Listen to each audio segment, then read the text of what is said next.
Hola, hola, ¿cómo estás? Espero que te encuentres súper bien. Este capítulo que vamos a leer hoy tiene que ver con la paciencia, un tema que nos tiene a todos al límite, donde nos encontramos en un mundo donde todo va tan rápido y donde la paciencia pasa a segundo plano y donde el otro es el que sí tiene que tener paciencia conmigo, pero yo estoy siempre a punto de detener. Este capítulo, el capítulo número 2 de Max Lucado, habla sobre la paciencia. Y cuando Max describe la paciencia, dice que la paciencia es la alfombra roja por la que se acerca a nosotros la gracia de Dios. Este es el capítulo número 2. ¿Ves a esa gente escondiéndose en la casa? Somos nosotros. ¿Las personas escabulléndose detrás de las escaleras? Somos tú y yo. Estamos evitando a los cobradores. Este es el día antes del desahucio. El banco nos ha dado un día más para pagar la casa. Los cobradores están acampando frente al balcón. Estamos arruinados. Hemos vendido la última estampilla de alimento. Desconectaron el servicio de agua, reposeyeron el carro y los muebles y ahora un agente del servicio de rentas internas toca la puerta. Nos están exigiendo el pago de impuestos atrasados. Sí que están en la casa. Abran la puerta. Lo hacemos. Nos dice la cantidad que debemos. Le recordamos que no podemos hacer que un árbol de limón de naranjas. Habla de meternos en la cárcel. La verdad es que en este momento no estaría nada mal estar en una cama calentita, fuera del alcance de los cobradores. Justo cuando llama al alguacil suena su teléfono celular. Es la Casa Blanca. El presidente quiere hablar con nosotros. Exige una explicación. No tenemos ninguna. No tenemos defensa. Solo le suplicamos que tenga paciencia. Nos escucha en silencio y pide que le pasemos a la gente. Cuando el presidente habla con el agente, él asiente con la cabeza y dice: sí, señor. Sí, señor. Sí, señor. Apaga el teléfono y nos mira. Primero a ti y luego a mí. No sé a quién conocerán ustedes, pero su deuda está pagada. Nos dice mientras rompe los papeles y los tira en pedazos al suelo. Quizás no sabes que Dios hizo esto por nosotros. Tal vez nadie te haya hablado de las riquezas de la bondad, paciencia y longanimidad de Dios. A lo mejor te estabas durmiendo el día que el pastor leyó el Salmo 103:8. Compasivo y clemente es Jehová, lento para la ira y grande en misericordia. Si es así, no es de extrañar que estés nervioso. No es raro que seas impacientes. Una bancarrota puede poner a cualquiera de un humor de perros. ¿Sabes lo que necesitas hacer?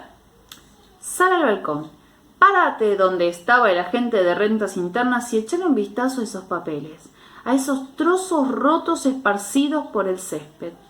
Contempla la prueba de la paciencia de Dios. Tú estabas en deuda con Él. ¿Qué de aquellas veces que usaste el nombre de Dios solo para maldecir?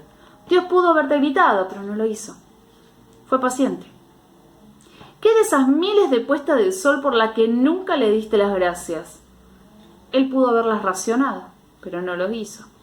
Fue paciente contigo. ¿Y esos domingos que fuiste a la iglesia solo para lucir el vestido nuevo? Es un milagro que Dios no te hubiera dejado sin ropa, pero no lo hizo. Fue paciente. ¡Ay! Y también esas promesas. Si me sacas de esto, no volveré a mentir. De ahora en adelante podés contar conmigo para lo que desees. Señor, ya no me van a dar más rabietas, Dios mío. Si las promesas sin cumplir fueran madera, podríamos construir una urbanización. ¿No te parece que Dios tiene razones más que suficientes para alejarse de nosotros? Pero no lo hace. ¿Por qué? Porque Dios es paciente para con nosotros. Pablo presenta la paciencia como la máxima expresión del amor, situada a la cabeza de la flota del amor del apóstol. 1 o 2 barcos por delante de la bondad, la cortesía y el perdón.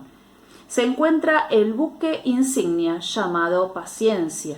El amor es paciente. La palabra griega que se usa aquí para paciencia es muy descriptiva. El sentido figurativo significa tardar mucho en hervir. Imagínate una olla llena de agua hirviendo. ¿Qué factores determinan la velocidad de la ebullición? ¿El tamaño del fogón? ¿La olla? Puede ser que eso influya un poco, pero el factor principal es la intensidad de la llama.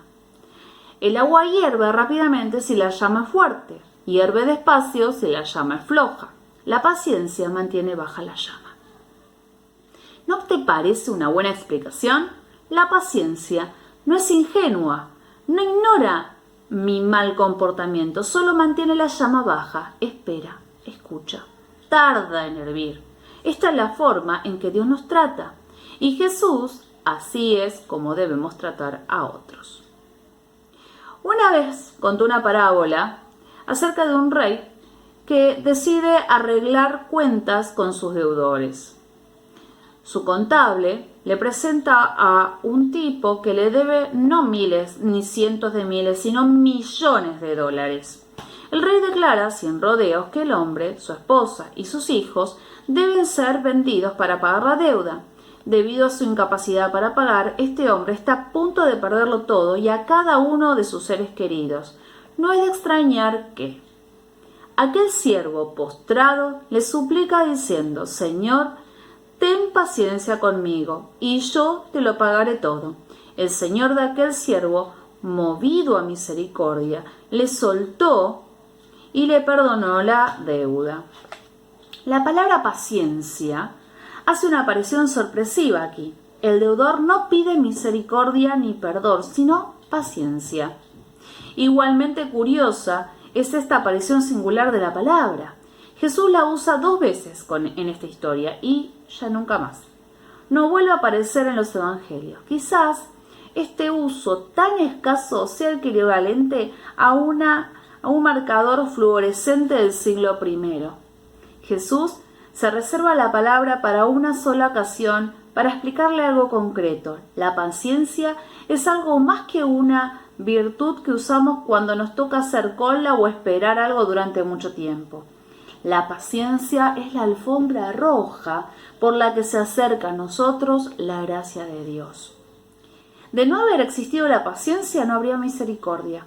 Pero el rey fue paciente y el hombre de la deuda millonaria recibió el perdón. Pero después la historia toma un giro a la izquierda. La persona que acaba de recibir el perdón se va derechito de la corte a los suburbios y allí busca a un tipo que le debe algo de dinero. Pero saliendo aquel siervo halló a uno de sus consiervos que le debía 100 denarios y haciendo de él le ahogaba diciendo: «Págame lo que me debes». Entonces su consiervo, postrándose a sus pies, le rogaba diciendo: «Ten paciencia conmigo y yo te lo pagaré todo». Mas él no quiso, sino fue y lo echó en la cárcel hasta que pagase la deuda. El rey está sorprendido. ¿Cómo puede este hombre ser tan impaciente? ¿Cómo se ha atrevido a ser tan impaciente?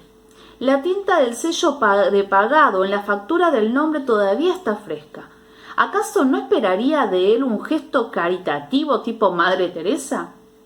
Uno pensaría que alguien a quien se le ha perdonado tanto sería capaz de amar mucho, pero no fue así, y su falta de amor le costó muy caro. Volvieron a llamar al castillo al siervo que no pudo perdonar, y dice así: entonces, llamándole su señor, también conocido como Dios, le dijo: «Siervo malvado, toda aquella deuda te perdoné porque me rogaste. ¿No debías tú también tener misericordia de tu consiervo como yo tuve misericordia de ti?» Entonces su señor enojado lo entregó a los verdugos hasta que pagase todo lo que le debía. La paciencia del rey no marcó ninguna diferencia en la vida del hombre, pero para el siervo, la misericordia que recibió en la sana de trono real fue solo un examen cancelado, una bala falsa, una carta para librarse de la cárcel. No le sorprendió la gracia del rey. Se sintió aliviado de haberse librado del castigo. Recibió mucha paciencia pero no dio ninguna. Lo que nos hace preguntarnos si realmente apreció el regalo que había recibido.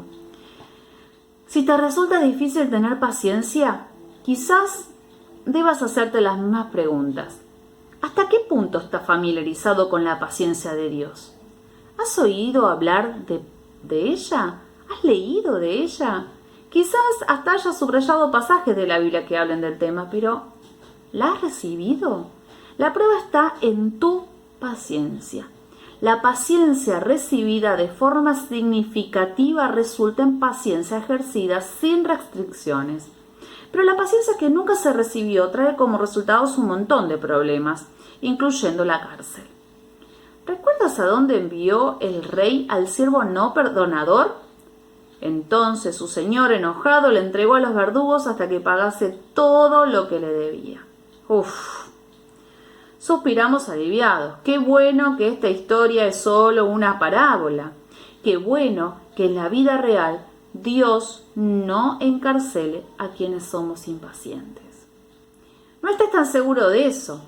El egocentrismo y la ingratitud preparan el camino para muros gruesos y cárceles solitarias. Y además la impaciencia aprisiona el alma.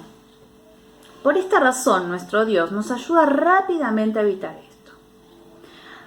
Hace más que exigirnos paciencia, nos la ofrece. La paciencia es uno de los frutos de su espíritu. Es un fruto del árbol que dice Gálatas 5:22, pero el fruto del espíritu es amor, gozo, paz, paciencia. ¿Le has pedido a Dios que te dé algunos de esos frutos? Bueno, lo hice una vez, ¿pero qué? ¿Te impacientaste? Pedile una y otra vez. Él no se impacientará con tu petición y tú recibirás paciencia al pedirla. Y mientras estás orando, pídele que te dé entendimiento. El que tarda en airarse es grande en entendimiento. ¿Será que tu impaciencia es el resultado de la falta de entendimiento? La mía sí. Hace algún tiempo, el personal de nuestra iglesia asistió a una conferencia sobre el liderazgo.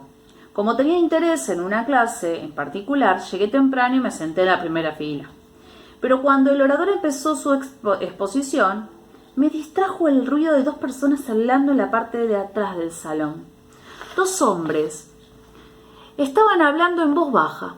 Estaban considerando seriamente echar un vistazo por encima de mi hombro cuando de repente el orador explicó lo que ocurría. Perdónenme, olvidé explicarles por qué los dos hombres que están en el fondo de la clase están hablando. Uno de ellos es anciano de una iglesia nueva en Rumania.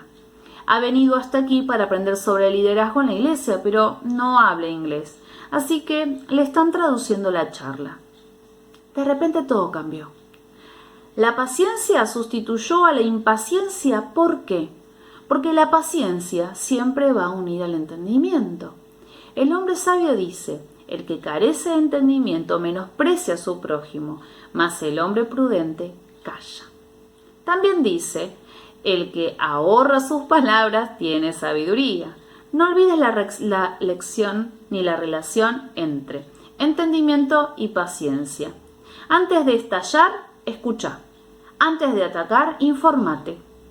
Con sabiduría se edificará la casa y con prudencia se afirmará. Antes que ninguna otra cosa, el amor es paciente. Por ejemplo, ven conmigo a París, Francia, 1954. Elie Wiesel es corresponsal de un periódico judío. Una década antes estuvo preso en un campo de concentración. Una década más tarde se le conocía como el autor de Noche, un relato del Holocausto que recibió el premio Pulitzer. Más tarde obtendría la Medalla del Congreso al Mérito y el Premio Nobel de la Paz. Pero esa noche, Elie Wiesel tiene 26 años y es corresponsal de un periódico desconocido. Está preparándose para comenzar a entrevistar al escritor francés François Mauriac, que es un cristiano muy devoto. Mauriac es el más reciente Premio Nobel de Literatura de Francia y es un experto en la política de este país. Fussell se presenta en el apartamento de Mauriac, nervioso y fumando un cigarrillo detrás de otro, con sus sentimientos aún afectados por el horror alemán y su precaria situación como escritor. El viejo Mauriac trata de que se sienta cómodo, lo invita a pasar y se sienta en una habitación pequeña. Sin embargo, antes de que Fussell haga la primera pregunta, Mauriac, un fiel católico romano, empieza a hablar de su tema preferido, Jesús. Mauriac es un fiel católico romano. Fussell comienza a inquietarse. El nombre de Jesús es como un dedo metido en una herida infectada. Fussell trata de cambiar el giro de la conversación, pero no puede. Es como si cualquier cosa creada condujera a Jesús. Jerusalén, allí ministró Jesús. El Antiguo Testamento, por causa de Jesús. El Antiguo Testamento se enriquece con el Nuevo.